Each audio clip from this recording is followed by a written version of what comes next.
Primer de tot, moltes gràcies per acompanyar-nos avui i permetre'ns fer-te aquesta entrevista pel Diari de Barcelona i que què millor que un artista català i del Poble Nou. Benvingut, Enoch. Gràcies, com estàs?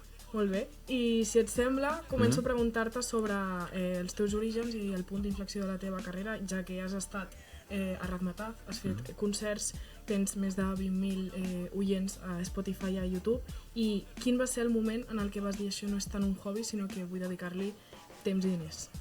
Sí, crec que sempre ha sigut un hobby, perquè sempre hem dedicat, professionalment per portar diners a casa, per menjar i tal, necessites tenir un treball. Llavors sempre ho hem dedicat com a un hobby perquè primer de tot és passió, segon de tot serveix per materialitzar en paraules el que sentim, és a dir, és com el nostre psicòleg. I després, mitjançant la música, és un conductor de molts sentiments, emocions, i llavors sempre la vull tenir present a la meva vida. I si haguessis de resumir el teu projecte musical amb una frase, quina seria i per què? No sé, potser canvi constant, perquè vam començar molt tancats en el rap i és que estem buscant molts sons molt diferents, des de beats afrobeats, des d'ara estem fent coses més cantades, més pop. O sigui, jo crec que tota la música, al igual que la vida, és molt canviant, hi ha etapes per tot. En el teu àlbum passat va estar ple de referències. Quines diries que són les teves influències musicalment parlant? Bueno, com has dit, l'àlbum, cada cançó feia una referència a una cançó antiga. Llavors, jo crec que hi ha un munt d'artistes superbons de l'època passada, però, per exemple, els que m'ensenyava el meu avi, com són Nino Bravo, Serrat, no sé, Moulin Rouge, de tot el que ve de la pel·lícula, o sigui, jo crec que són tot el que podem anar trobant al llarg de la nostra vida, de tots aquests anys que m'han influenciat alguna cosa, doncs sempre he intentat donar-li aquesta cabuda en el món de la música. I el procés de creació de la música és diferent per cada artista. Tu, quan comences, per on comences? Per la base, per la lletra? Jo necessito música. O sigui, puc escriure el que sigui, però necessito una referència musical. Escoltar-la. Clar, perquè potser jo escric escrivint alguna cosa i faig unes síl·labes en una frase, ja saps que més o menys va per síl·labes, i potser el beat és molt més ràpid o molt més lent i llavors no serveix de res el que has escrit. Llavors sempre intento tenir una referència musical i jo d'aquí ja vaig començant a composar, a veure quins ritmes fem, quins flows i endavant. Per tu les col·laboracions són molt importants, tens moltes col·laboracions. Què busques en una col·labo quan fas una cançó? L'art és compartir. Sí, podria fer mil cançons sol. Primer de tot seria molt més senzill, perquè em trenco el cap intentant quadrar amb el productor, amb els artistes convidats, que li agradi la base, que no. Però és que m'encanta compartir l'art, perquè aprenc dels artistes que venen, o de les artistes, en aquest cas, però ells també aprenen de mi, busquem fusions, intentem fer un estribillo combinat per combinar veus, llavors és com que m'exigeix treure molt millor el meu rendiment i al igual que jo també els exigeixo més rendiment a ells.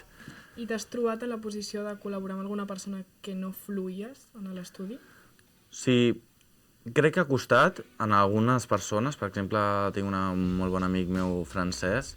Clar, que a vegades la barrera de l'idioma, per molt que ell pugui parlar una miqueta castellà o jo parli francès, però costa, saps? Millor les seves expressions no són les expressions que fem aquí. O, per exemple, a la música de Barcelona no és la mateixa música que de Madrid, la manera d'escriure, la manera d'expressar-se. Llavors, normalment, ja quan estàs amb un artista dintre d'un estudi, ja és perquè tens bona relació, mínimament. Almenys ja heu tingut un intercanvi de paraules, llavors potser ha costat més que surti el producte final, però sempre ho hem tirat endavant. I tu has provat amb molts estils diferents. Si hauries de fer un top 3 d'estils amb els que et sents més còmode, quins serien? Pues el top 1 és rap, boom bap, clàssic, sempre. Claríssima.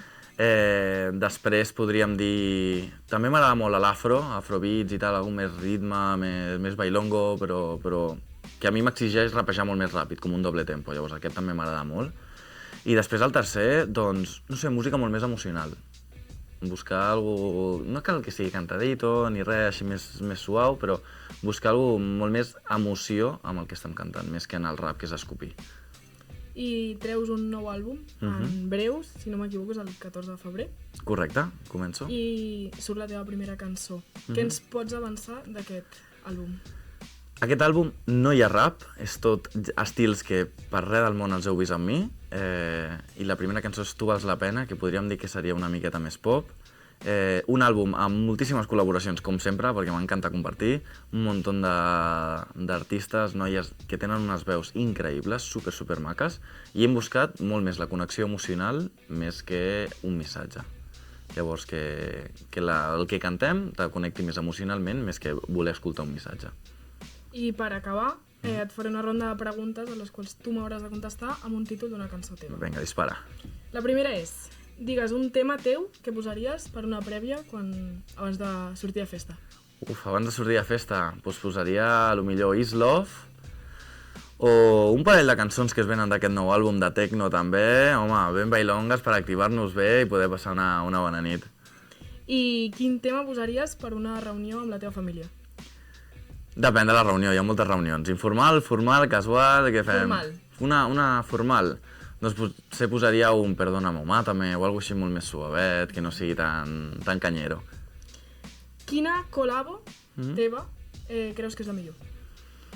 La pregunta, no sé, crec que hi ha moltes molt maques, però sens dubte, mira que tot el disc de Trimurti va ser moltíssimes col·laboracions, però crec que en aquest àlbum hi ha possiblement el top 3 de les millors col·laboracions. I quina cançó teva té el millor videoclip? També difícil, perquè hi ha molts estils de videoclip. He fet videoclips a Mia, videoclips de one-shots, després videoclips amb càmera de cine. Jo crec que els millors videoclips són els que ha fet Mussol. El Mussol Bunyol és un dels millors I com que hi ha. aquests temes quins són? Pues serien o Perdóname o Mátame, també aquest, o si no, temes de Trimurti o tot l'àlbum que me l'ha fet ell. No són videoclips, sinó visualizers, llavors molt més curtets. I quina és la cançó que ha estat emocionalment la més difícil d'escriure?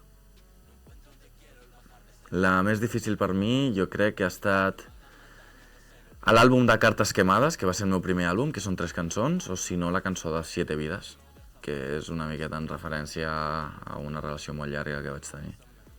I per últim, quin tema teu et representa més? Mira, aquesta no te la sé respondre, però perquè jo crec que tots els artistes, les nostres cançons són com els Horcrux de Harry Potter, que deixem una part de la nostra vida allà, i molts cops serveixen com per tancar aquestes etapes, saps? En plan, faig el tema, quan el llenço i està fora, el meu cap ha fet borrón i cuenta nueva, llavors jo crec que són Horcruxes que no puc escollir un com a tal. Doncs moltes gràcies. A tu. Gràcies per venir aquí, per cantar-nos a nosaltres, que ens ha encantat, i t'esperem per un altre dia. Moltes gràcies, Nerea, i una abraçada. Adéu, adéu. Surcando tu mar en barco de papel, quiéreme o déjame.